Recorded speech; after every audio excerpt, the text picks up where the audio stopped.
ഇവിടെ ഒരു വലിയ തത്വചിന്തകനുണ്ട്, എല്ലാവർക്കും അറിയാമായിരിക്കും, ശ്വാസം എടുക്കാൻ ബുദ്ധിമുട്ടുന്ന TJ മോഹൻദാസ്.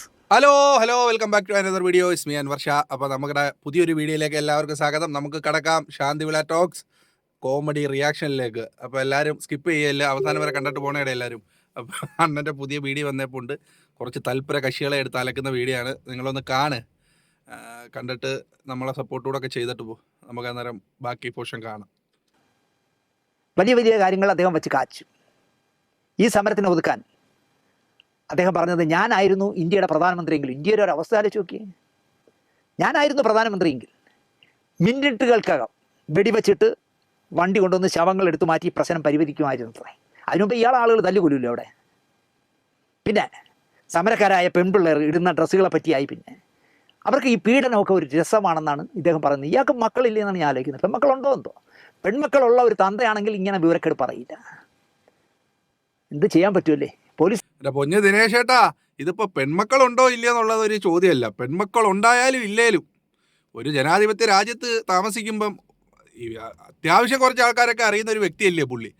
അപ്പോൾ പുള്ളി അതും പ്രധാനപ്പെട്ട ഒരു രാഷ്ട്രീയ പാർട്ടിയുടെ അല്ലെങ്കിൽ സംഘടനയുടെ താത്വിക ആചാര്യൻ എന്ന് വിളിക്കാവുന്ന ഈ പുള്ളിക്കാരനൊക്കെ ഇത്തരത്തിലൊക്കെ അവഹേളിക്കുന്ന തരത്തിൽ വന്നിരുന്ന് ഈ പ്രായത്തിലൊക്കെ സംസാരിക്കുമ്പം പൊതുജന ഏത് രീതിയിലെടുക്കും?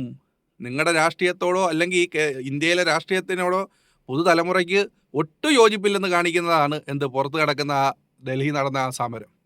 അപ്പോൾ അതിനെയൊക്കെ ചൂണ്ടിക്കാണിച്ചുകൊണ്ട് പിള്ളേരുടെ ഇടയിലോട്ട് ഇനി വരുന്ന കാലം അവരുടേതാണ്. അപ്പം അവർക്ക് വീണ്ടും അവരെയൊക്കെ ആക്ഷേപിച്ച് ഇങ്ങനെ ചെയ്താൽ അവർ നിങ്ങൾക്കൊക്കെ വോട്ട് ചെയ്യുമെന്നാണ് നിങ്ങൾ പ്രതീക്ഷിക്കുന്നത്. പിന്നെ നിങ്ങൾക്ക് വോട്ട് ചെയ്യാനുള്ള വകുപ്പ് ഉണ്ടാക്കി വെച്ചേപ്പുണ്ടല്ലോ, അത് ഞാൻ അതിലേക്കൊന്നും കടക്കുന്നില്ല. അത് പോട്ടെ.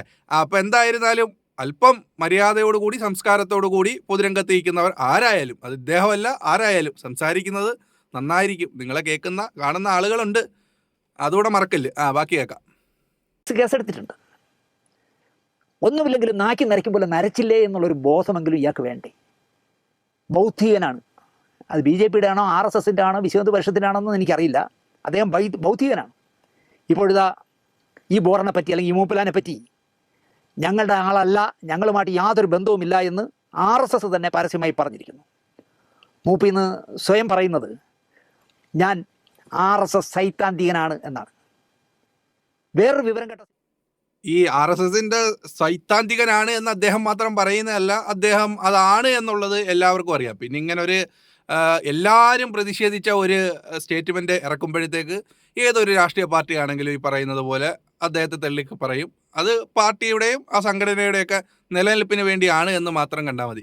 എന്തായാലും ഈ പറയുന്ന പുള്ളിക്കാരൻ BJPയുടെയും അല്ലെങ്കിൽ ഈ പറയുന്ന RSSൻ്റെയൊക്കെ ആരാണ് എന്നുള്ളത് കേരളത്തിലെ എല്ലാവർക്കും അറിയാമെന്നുള്ളത്, മലയാളികളായിട്ടുള്ള എല്ലാവർക്കും, ഇദ്ദേഹത്തെ അറിയാവുന്ന എല്ലാവർക്കും അറിയാവുന്നുള്ളതാണ് ഞാൻ പറയുന്നത്. പിന്നെ എനിക്കിതിനകത്ത് പറയാനുള്ളത്, പുള്ളി ഏതോ രാഷ്ട്രീയം ആയിക്കൊള്ളട്ടെ, ഏത് സംഘടന ആയിക്കോട്ടെ, അപ്പോൾ പുള്ളി പറയുന്നതിനോട് ഞാൻ ഒരിക്കലും യോജിക്കത്തില്ല. കാര്യം അത്രയും പച്ചയ്ക്ക് വർഗീയത പറയുന്ന ഒരു വ്യക്തിയാണ് അദ്ദേഹം.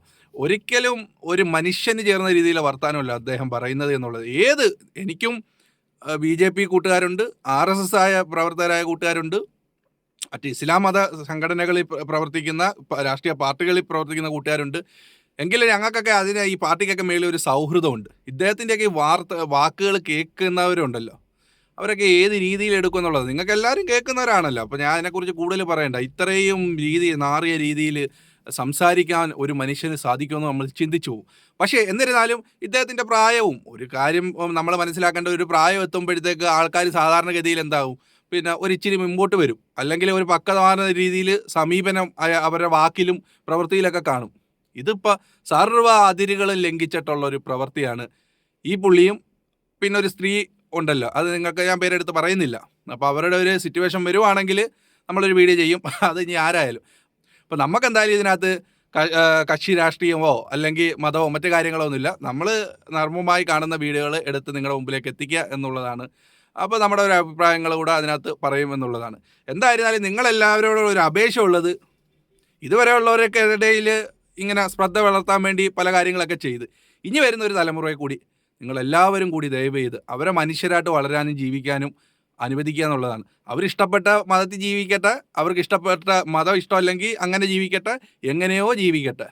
മതത്തിൻ്റെ പേര് പറഞ്ഞുകൊണ്ട് അല്ലെ പേരിൻ്റെ പേരിലൊക്കെ അവരെ വിഭാഗീയത ഉള്ളി വളർത്തി കുട്ടിച്ചോറാക്കല്ലേ എന്നുള്ളതാണ്. അപ്പോൾ എന്തായിരുന്നാലും ഈ ഒരു വീഡിയോ കണ്ടപ്പോൾ നിങ്ങളുമായിട്ടൊന്ന് പങ്കുവെക്കണം എന്ന് കരുതി. അത് മാത്രമല്ല എൻ്റെ ചെറിയൊരു അഭിപ്രായം പറയണം എന്ന് കൂടി കരുതി. അങ്ങനെ കൊണ്ടുവന്നതാണ്. നിങ്ങൾക്ക് വിയോജിക്കാം അല്ലെങ്കിൽ അനുകൂലിക്കാം, അത് നിങ്ങളുടെ ഇഷ്ടം. എൻ്റെ കാഴ്ചപ്പാട് ഞാൻ പറഞ്ഞു, നിങ്ങളുടെ കാഴ്ചപ്പാട് നിങ്ങൾക്ക് കമൻറ്റായിട്ട് രേഖപ്പെടുത്താം. അപ്പം എന്തായിരുന്നാലും പുതിയൊരു ടോപ്പിക്കുമായി വേറൊരു വിഷയമായി നമുക്ക് ഒരുമിച്ച് കാണാം. അതുവരേക്കും ബൈ പറയുന്നു. സപ്പോർട്ട് ചെയ്യുന്ന കാര്യം എല്ലാവരും പരിഗണിക്കുക. Thank you.